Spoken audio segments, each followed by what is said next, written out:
10 bazasoma ikinyarwanda murabizi. Turavuga amagambo make cyane. Pawulo yaravuze ngo ibyari ndamuye yabitekereje ko ari igihombo kubw'ubutunzi butagira akagara ko kumenya Kristo. Noneho ntekereza kuvuga ijambo guhomba iby'isi kugira ngo turonke Kristo. Ayo niyo magambo dusoma. Aravuga ngo nyamara ibyari ndamu yanjye, nabitekereje ko ari igihombo. Nabitekereje ko ari igihombo ku bwa Kristo. Ndetse n'ibintu byose. Bitekereza ko ari igihombo. Kubw'ubutunzi butagira akagero. Aribwo kumenya Kristo. Kubw'uwo nahombye ibyanjye byose. Ndetse mbitekereza ko ari amasi. Kugira ngo ndonke Kristo. Kandi mboneke ko ndi muri we.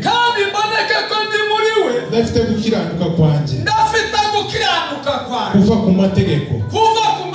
Ahubwo mfite ukuzanwa no kwizera. No kwizera Kristo. Ariko gukiranuka kuva ku Mana. Guheshwa no kwizera. Kugira ngo mumenye. Menye n'imbaraga zo kuzuka. No gufatanya imibabaro ye. No kujya gushushanywa no gupfa kwe. Amen. Haleluya. Ayo niyo magambo tugani. Yana magambo Pawulo yavuze. Abwira itorero ry'Ifilipi ariganiriza ukuntu bagomba guhomba iby'isi kugira ngo babone Kristo. Ababwira ibyo yakora. No, nabitekereje sanga ntabwo byari byo. Paulo yaje guhinduka Paulo ariko mbere ya Saulo. Bira izevuga ngo niwe mugabo wari warize amashuri menshi. Kandi niwe wari warize ibintu bijanye no kugira ngo by'amategeko zo guca imanza. Uyu mugabo yari yarize. Haleluya. Yari yarabinuye. Dr. mu by'ubucamanza cyangwa se mu by'amategeko. Arangije abona akazi k'ifaranga. Niwe mugabo wabona ifaranga zihuta. Amen. Biblia iravuga ngo akazi yabonaga yari yahawe n'abakuru b'amategeko n'abacamanza, ngo yari yaragenda ngo agafata abagabo n'abagore bahabavuga Kristo. Abagabo n'abagore bahabavuga Kristo. Kuko twateranye hano,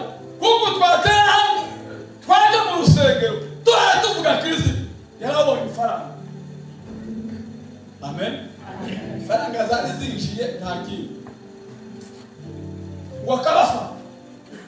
Wakabajana mu nzu y'imbohe, akabashikiriza abayuda, akavuga ati mumeze gisenge. Arangeza akazi kudahanga, akavuga ngo mbonyikira. Zinjiye. Urumva batara afite ifaranga. Yarahombaga se. Ubu wavuga ngo afata abantu bari gusenga ubu ngubu yobona ifaranga basi. Agafata kuja hariya mu busani. Yozibo.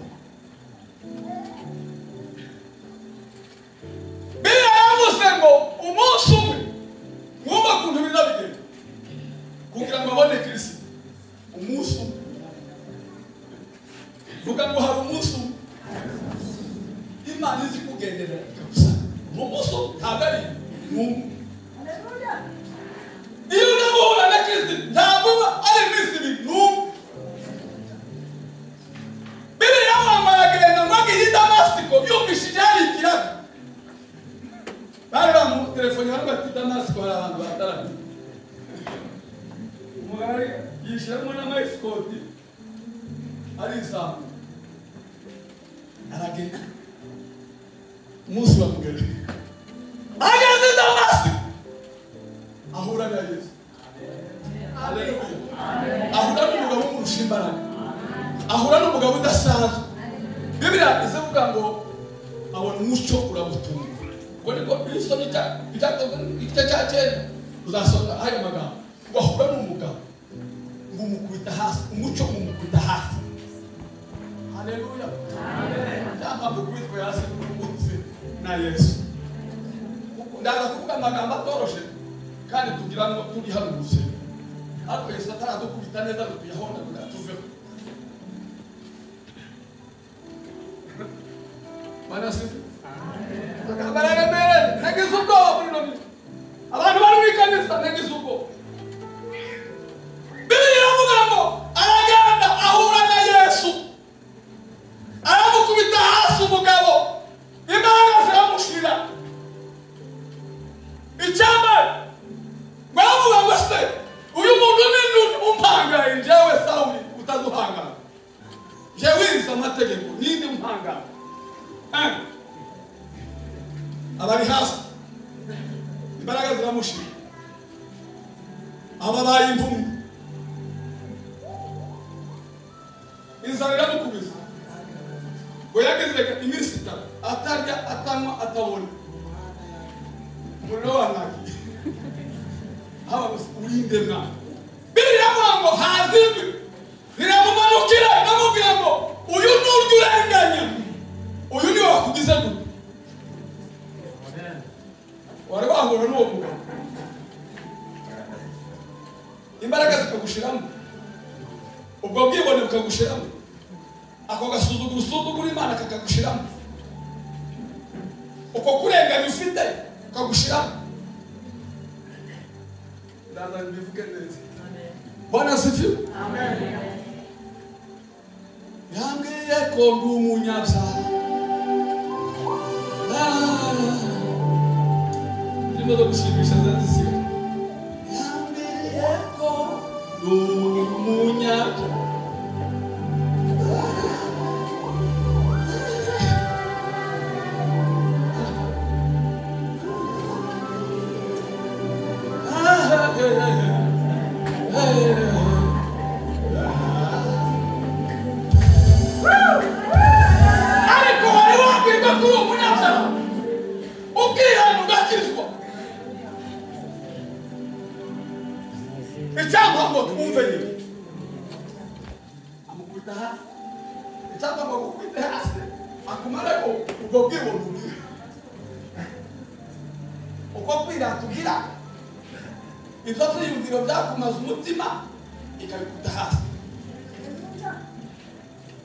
Umugabo arabakambaye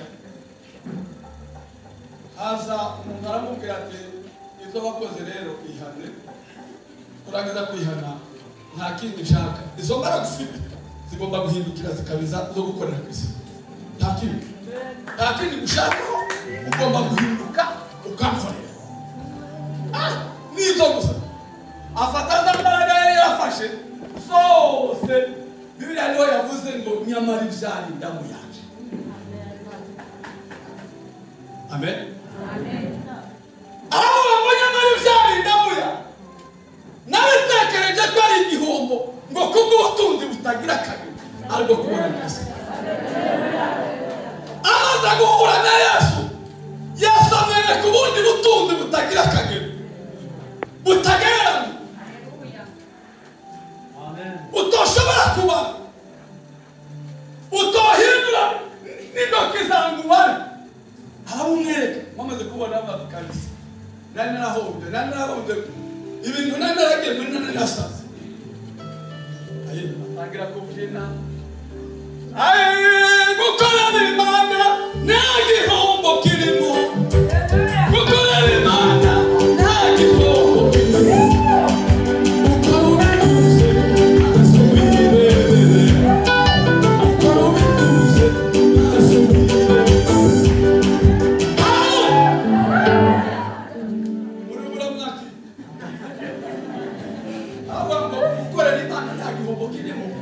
Gukora ubitunze maze ukireba.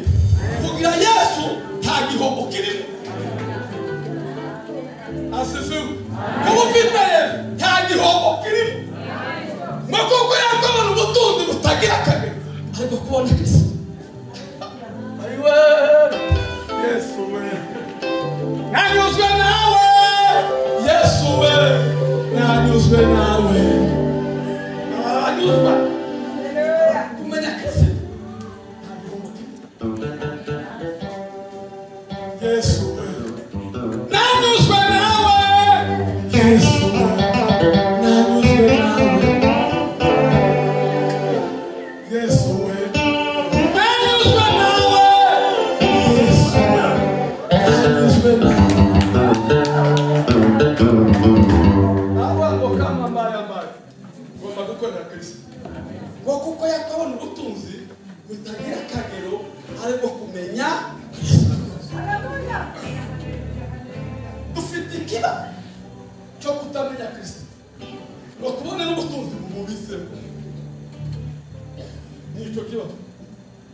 Tukaba mu ikanisa tutazi ubutunzi buri muri Kristo. Haleluya. Icyo nicyo kibazo.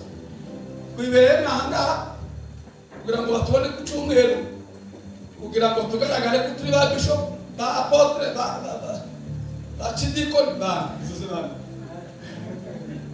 Tutamenya ubutunzi buri muri Kristo. Iyo wamaze kumenya ubutunzi buri muri Kristo, uzumanura cyeo. Bari bazanye cyeo. Uzumanura cyubahiro ukakiyambika hasi. Wari urushaza Paulo. Sabe? Wari umurushika imbaraga. Akubwa amaze guhura neza. Akagaho kama kigaragura hasi. Akajya kufero. Umugabo mbonye uva naba andusha imbaraga. Apa ni kidusega. Usanga yarabyimbye. Ubyinda. Uri igikisi. Haleluya. Haleluya. Nyamara ibyari indamu yanjye nabitekereje ko ari igihombo. Ngo kubw'ubutunzi kubwa Kristo hano ngo kubw'ubutunzi butagira akagero ariko kumenya Kristo. Aho ngo kubwo uri ungeze ngo kubwo naho mbyifanje. Haleluya. Kubwo Munesa mitekereza ko musare nasomye biri jambo ry'Imana ariko rizarivuga neza. Biri jambo ry'Imana ibyo rizarasura neza. Yabirasuye akoze cyane kwazo muhasoma. Biri abavuza ngo yabitekereje ko ari ndamase. Soma biri jambo ry'Imana mu rwanda. Ariko hasoma wahabona umuriro wawe. Naraga ndabivuze. Nono kumva bibiri jambo ry'Imana. Hari abavuga ngo yabitekereje ko ari amase. Bibiri jambo ry'Imana yaravuga ngo yabitekereje kamuhasoma. Wahabona soma. Mudamusoma bibiri amuzi. Nabango ndetse ibintu byose bibara ko ari igihombo. Ibintu byose nabibaze ko ari igihombo. Ibyo mbigeranije n'ubukungu. Ibyo ndabana kubigeranya n'ubukungu. Buhebuje. Buzanwa no kumenya Kristo Yesu. Buzanwa no kumenya Kristo Yesu. Umwami wanjye. Umwami wanjye. Kubera we. Nemeye guhora ibyo nitaga. Guhara. Ibyo nitaga inyungu zanjye byose. Maze mbibara nk'amazirantoki. Kugira ngo nunguke Kristo.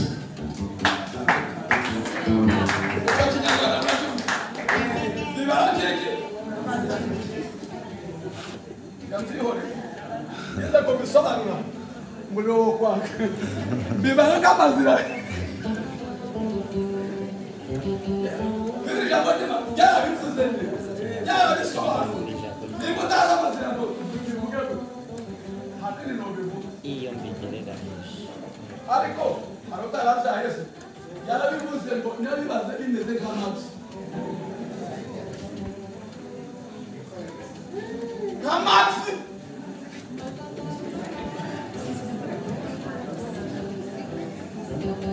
wari wabara ibintu byose ukabifata nk'ibintu bitaho ariko abakristo b'iki ntibakibihomba ahubwo barimize inyungu zabo kugira ngo baronke Kristo mukagira Imana kugira ngo ubone Kristo hari ibyo utahombye hari abahombye hari n'abandi bakibifite inyungu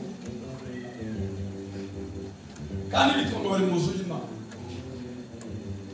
ntabwo ngo nyamara ibyaha ndabwe nabitekereje ko ari nk'amazirano kugira ngo nobe Kristo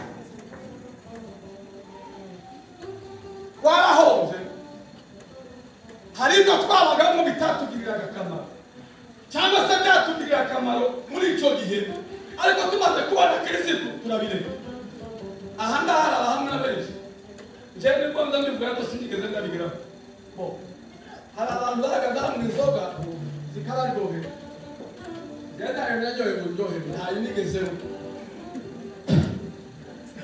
ariko hari abantu bazambwira amakuru bahagaze hasi ngo zikagenda neza ariko barazireka kubera iyihe mpamvu kubera kubona Kristo barazireka hari ibindi byinshi we kubera Kristo ariko hari n'ibyo utarareka kandi uba muri Kristo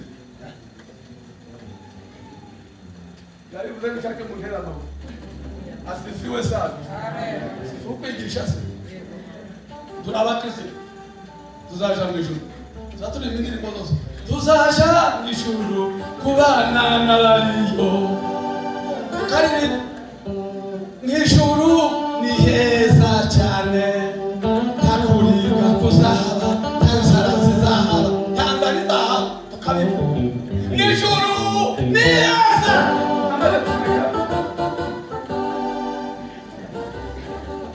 kandi uri umukristo uterana buri cyumweru ariko uri umujura utarahomba mutekereza ko ibi cya cumi muzamwumva ko muzaja mu ijuru mutarabajura ubu uri kuri wabanje uvuze neza njye murabwika neza hari ibyo mutagira ibyo Yesu yabaha n'uyu mwuka gusa twahawe tugomba kutagira icyacu ariko tuzaja mu ijuru kubana nanjye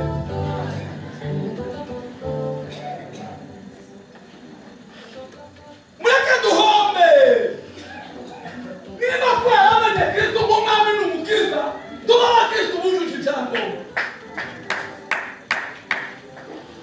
tuba abakristo ntabwo navuga ibintu bitari abantu bafite akazi abantu bafite amafamu barahinga bakeza ariko kugira ngo barekure icyacu byarabananiye ariko ngo tuzoja mu ijuru tuzoja mu ijuru kubana n'abariyo batamuhera indirimbo baririmba akataha yarakaye umutuka ahangaha kandi ni ukuri kw'Imana iyo kureba ku gitabo cy'icyacu habaho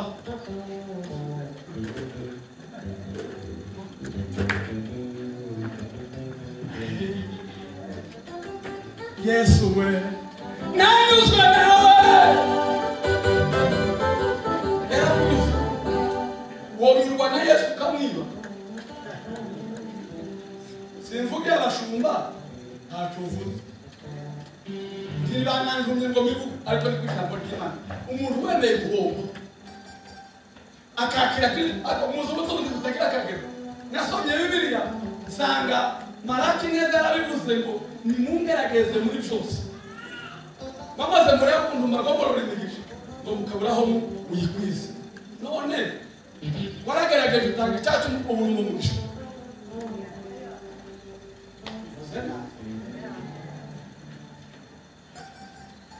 aragize umubezi ko arasindinde nk'ubushini ubushinamu kurabyinusha he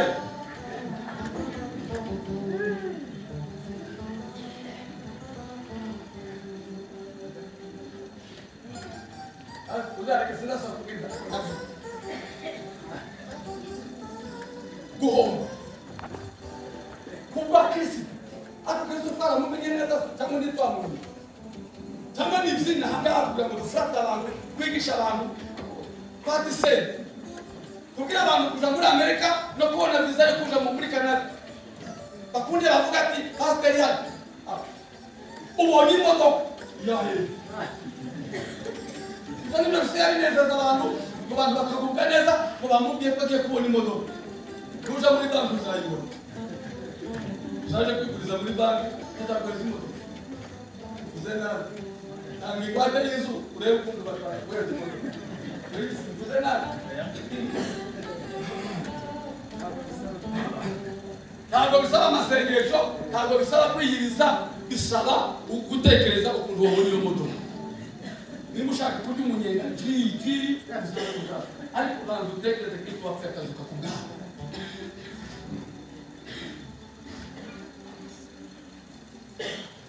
soma aya magambo nyakosha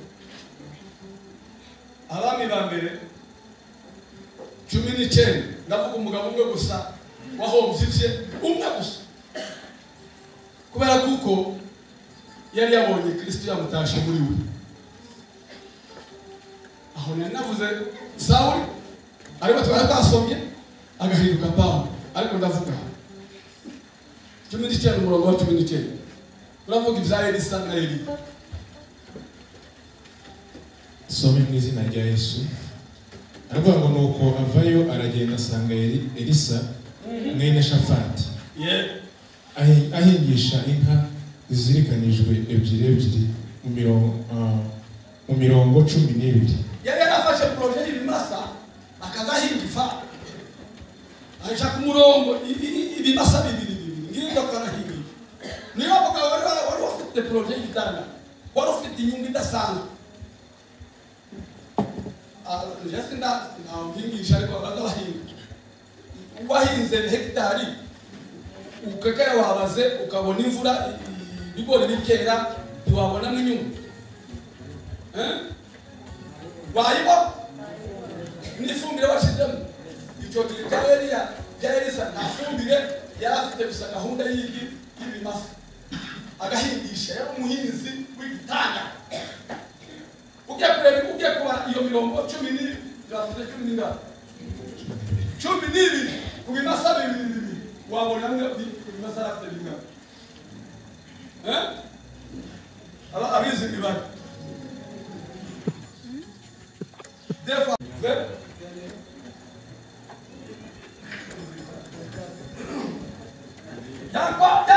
yahingisha ibimasa yari afite akazi keza cyane aho nuko avayo aragenda asanga Elisa mwene Shafati ahingisha inka zirikanijwe ebyiri mu mirongo 12 ahagaze ku murongo uheruka Eliya akeberezaho aramusanga amunagira umwitero we maze Elisa asiga inka aho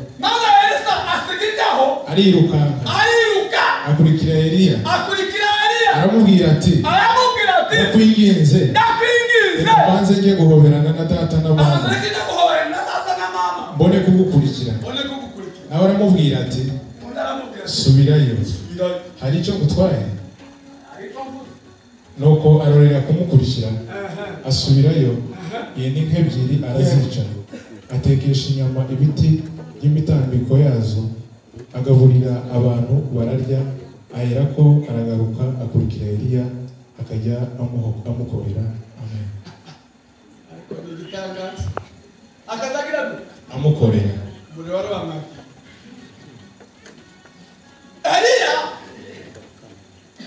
yari afite umuntu bw'Imana bwari yari umuhanuzi w'Imana Eliya yari afite ibintu muri we bidasanzwe yari yamenye Imana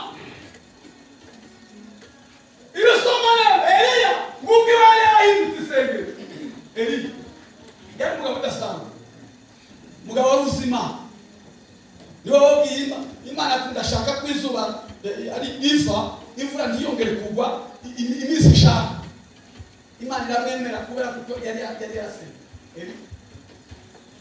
umunsi umwe arigendagenda asanga umutipe wawe yihishiriza inka umuntu wafashe projet yo guhinga bamaze ngo amunagire umwitero yandi magambo arabati reka naje ngusangize kuri aya mavuta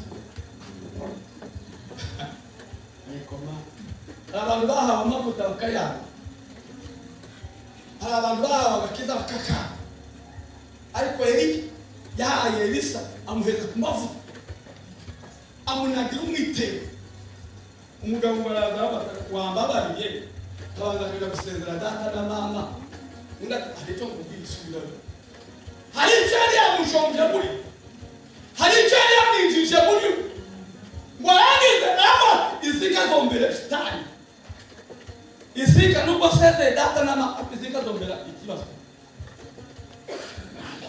afata ibimazi abishize iriya watu wale zabita ngo ni nyuki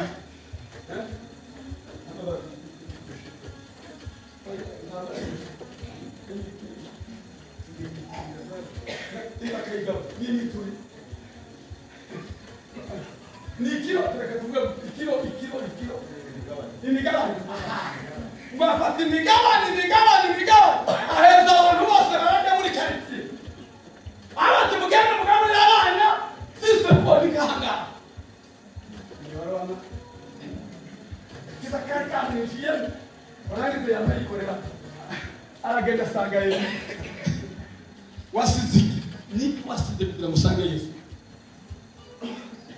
hari ibyo bateye kugira ngo ubone Yesu hari ibyo wigiye gusiga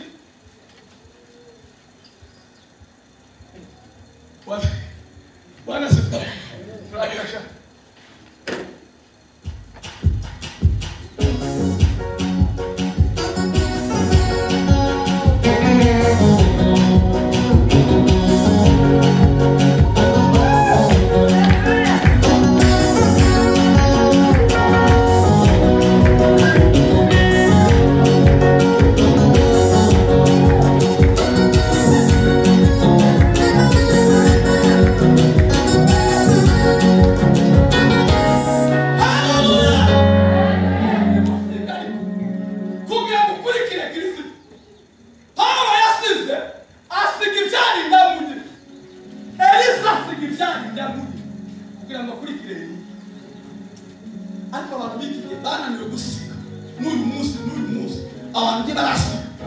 bakurikiye Yesu ariko batarasigira ibituma bahura neza umuntu aracyafite kamere y'iwabo y'abasinga y'abasita y'abega umuntu aracyayitwikiriye yarangiza akagenda ngo ni umukristo wahe kurapfa ku cyaha uracyabifite zose arangiza mujende umukristo kandi muzanisha ku ntebe y'imbere bari kwicaze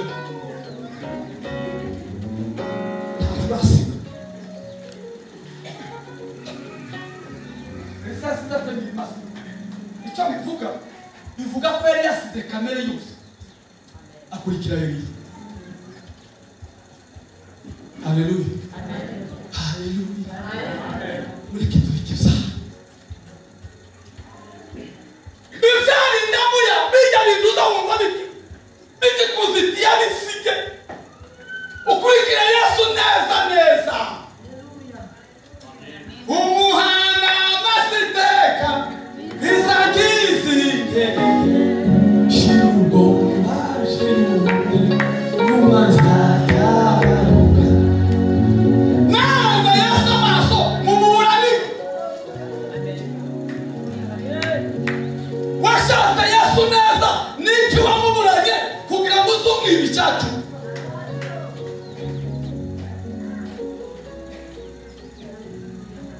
ukagira zikabyara zigacutsinyana 10 urangiza ijya yacu mukayinda mwawe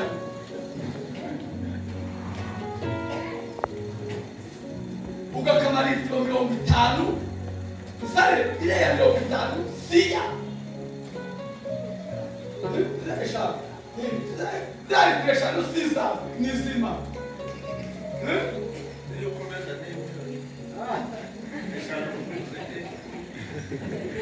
Niyo komeza niyimi. Oya, kutaki kidashite ndacho yuliziche. Ubane naye sabatami. Uko uzali kupanga mukitara hamwe na Elisa. Mugitara mochabe. Watami kazi. Wana ni wakule Imana yakuhaye ikaguheza ibihumbi 10 kimwe kikakunanira. Iki kimwe. Jana. Jana masenge. Tama gapa na nyo. Bom. Tukizwe.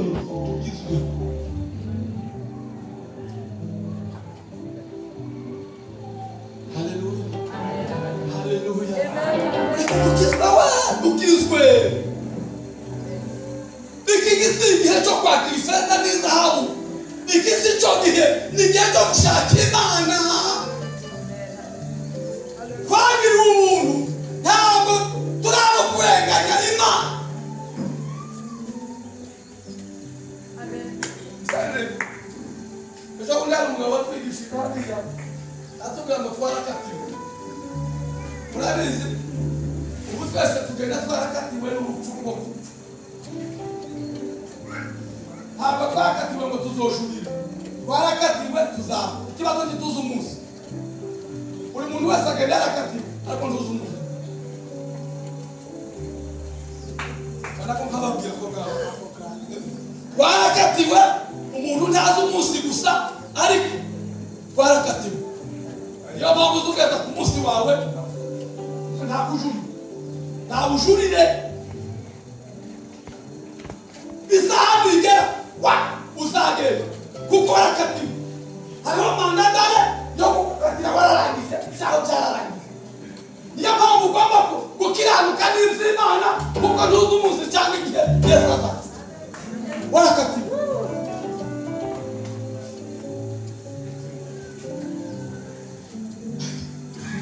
Bajomzemo. Umereka kimetera ziriye nyine. Aba bari njera ndiri mugo. Kamwihore. Asefewe. Abatanakatiwe. Nitwebwe twamenye Kristo. Kuko tuziyo tuje. Abaranze kwa turi mwijuru. Uno dutegereje umukiza wacu faza. Uzaje guhindura imibiri yo gukishwa bugufi. Akazayishushanya n'umubiri w'ubwiza. Iyo mpamvu tugomba kwitegura tukareka ibyaha. Haleluya. Ndabwo ikiriza kaya kurabarayo wabariye ukabarayo w'Imana. Reka tugarure none garuka muri mudu. Uhereye none ukihana ni sawa. Bwana sifiwe. Uhereye none kuko aracyakundwa n'imbabazi. Aracyahaba n'uyu munsi aracyafite imbabazi. Ukwezi kurarangiye kiranuka. Ureke kurya iby'Imana ibyawe kurya n'iby'Imana. Uwo mururumba mufite n'ubuyi.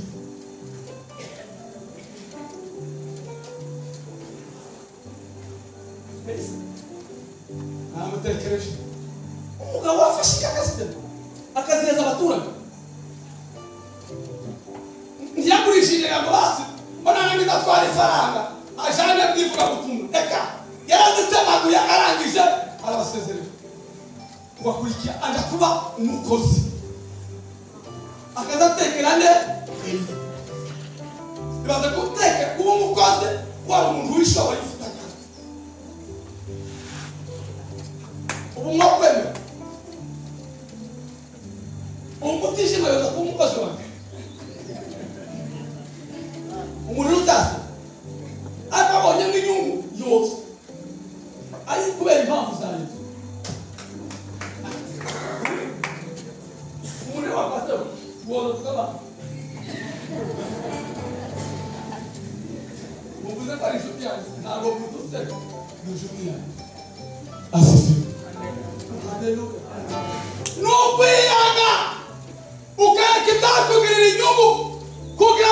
kirisitu nuko ukisubiramo ukicakinga ukireba ukamenya uri wo muri Kristo ukamenya ko wahamagawe ukamenya n'iyushi ntabwo kugenda n'inguma oya turagenda tuzitusha asifiwe haleluya haleluya tuzitusha turahazi neza tuzisho ngo birasaba ko tubimenye neza tukamenya uw'abantu tukamenya icyo dukora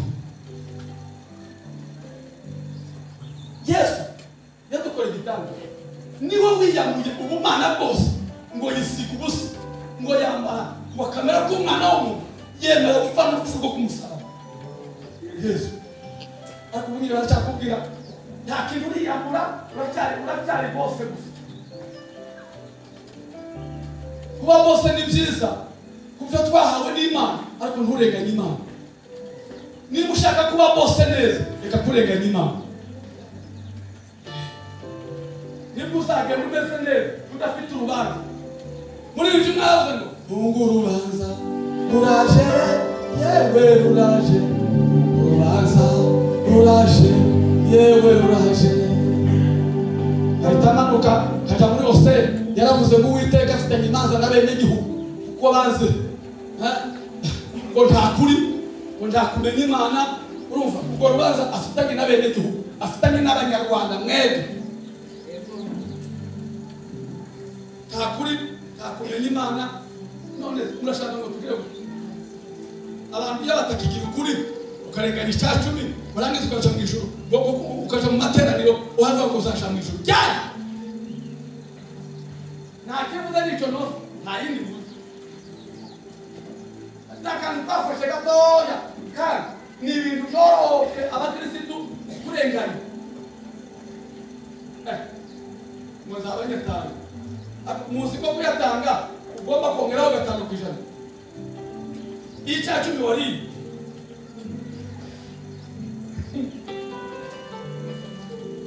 uzi kongera 5%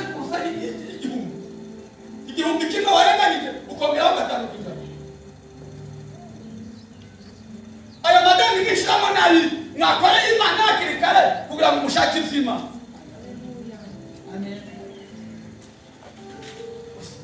Osiragenda uri mujane kuri Dayani ukwezi kwa narangi ukananirwa gukuraho Imana yose ukayamira kure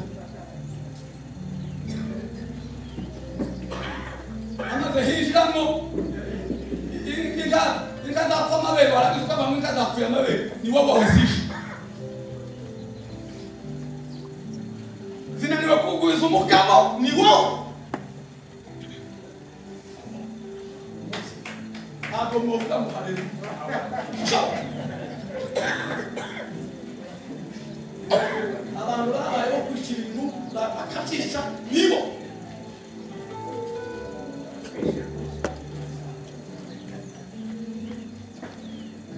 ijuru tujye tubikorere ijuru ndabo ngo tuzarigisha n'imbaraga yawe ni gusukumana indwara ni kurizigisha n'imbaraga ntabwo gushaka gucamsa ntabwo ari iby'abanyarwanda kuko n'irya bizeye umunyarwanda zaja mu ijuru kubera ko nizeye zaja mu ijuru kubera amategeko y'indanga zaja mu ijuru kubera ko namenye Imana uze nabi uzakumbagire kuri shema batari kwinjizemo kubw'imbaraga zawe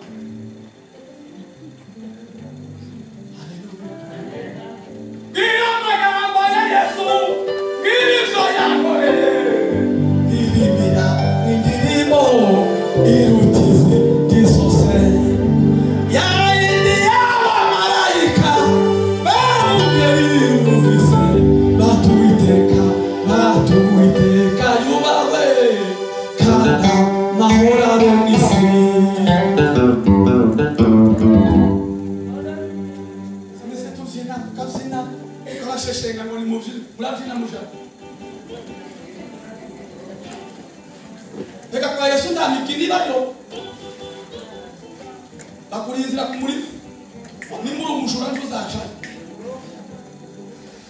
nimuri umusambanyi ntuzaca nimuri umurozi zaje bundi baratubwiye hari abantu basigaye baje mu ikanisa bafite n'amacupa ku ruhande n'ibiki by'abasekuruza iriya ngo ntibobisiga none bakazaye babijana mu ikanisa bajejeje ntaho uzaje ntabwo ijuru tuzayijanamo amahimba kubera kuko ziranye na pasiteri noneho naraye ndanga ndabivuze bwana sifiwe ejo bundi barantelefoniye barambwira ngo nje gushingura umuntu yaraguye i Kigali imuvuze yarapfuye ari i Kigali bazamushingura kuwa kabiri ati pasiteri urabona uyu mukristo yapfuye ariko yatubwiye ngo yenda asengana restoration hamaze imyaka 10 simuzi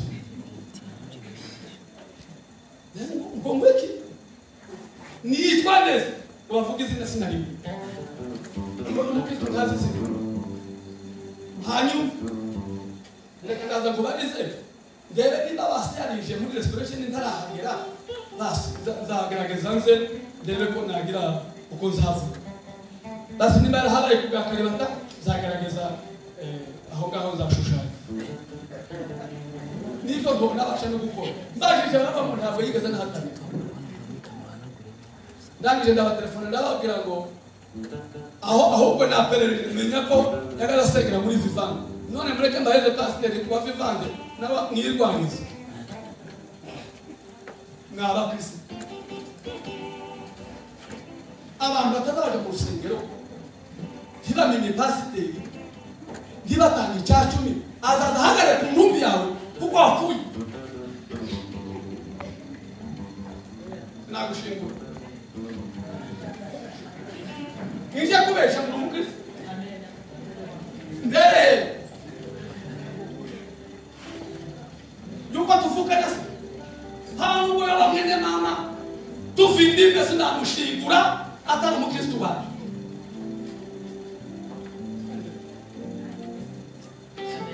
nzaje gusiga abona ikigabo kitakije idanije mu cyaha umuntu utarakanira muri restoration cyaje mbone kumushinga bangazi farakazi bagiye mpakare wewe ya mukristo wahe ubuna muntu utakiba ni mutari ngidi muri jembe uri jambo uzamenye pastor wa utakushingura kuko barakatiwe